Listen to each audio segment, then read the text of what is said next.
លោកជំទាវងីខ្ញុំបាត់បង់ការអត់ធ្មត់សម្រាប់លោកជំទាវហើយបន្ទាប់ពីលោកជំទាវចេញវាយខ្ញុំម្ដងហើយម្ដងទៀតវាយកម្ពុជាម្ដងហើយម្ដងទៀតថ្ងៃនេះខ្ញុំបញ្ជាក់អំពីតកូលស៊ីនវត្តដើម្បីឲ្យលោកជំទាវឲ្យប្រជាជនថៃបានដឹងថាអ្វីខ្លះទៅជារឿងរ៉ាវដំបូងខ្ញុំសូមចាប់ផ្ដើមពីការបែកធ្លាយនៃការសន្ទនាតាមទូរស័ព្ទមិនមែនជាចេតនារបស់ខ្ញុំទេដែលខ្ញុំទំលាយរឿងនេះរឿងវាចាប់ផ្ដើមពីចេះនៅថ្ងៃទី15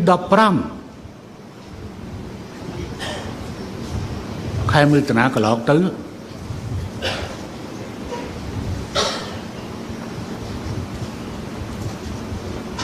ថ្ងៃនោះវាចំថ្ងៃអាទិត្យហើយវាចំអាថ្ងៃខួប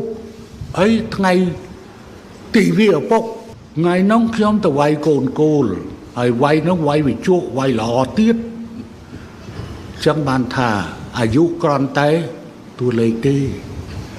កម្លាំងវាយកូនគោលនៅខ្លាំងត្រឡប់មកដល់ផ្ទះវាមានកូនមានចៅ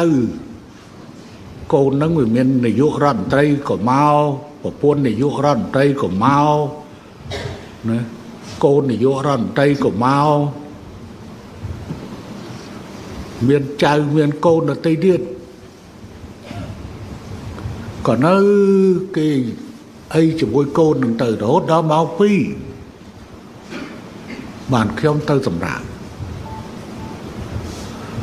មុនពេលនោះនាយករដ្ឋមន្ត្រីថៃត្រូវការទីប្រឹក្សាខ្ញុំម្នាក់ចេញពីភ្នំពេញដើម្បីទៅពិភាក្សាជាមួយគាត់នឹងរដ្ឋមន្ត្រីការពារជាតិបរោះថៃនៅទីក្រុងបាងកកគេបានហៅទូរស័ព្ទមកខ្ញុំតាំងពីម៉ោងក្រោយម៉ោង2ក៏ប៉ុន្តែអ្នកនៅជាមួយគេអត់ឲ្យដាក់ខ្ញុំទេគេអត់ដាក់ខ្ញុំទេក្រោយពេលដែលខ្ញុំភ្ញាក់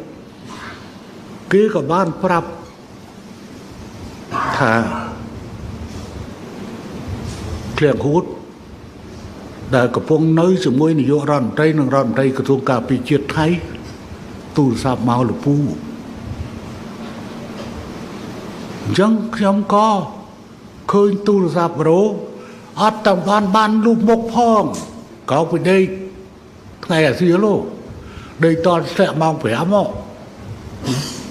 ចុងថ្ងៃអាទិត្យមានពីណាគេមកឆាឆៅយើងប៉ុន្តែពីបាងកកអញ្ចឹងពេលដែលឃើញអញ្ចឹងខ្ញុំនឹកឃើញថាខ្ញុំត្រូវបានគេបោកប្រាស់ម្ដងរួចហើយដូច្នេះម្ដងនេះខ្ញុំត្រូវតែថតទុក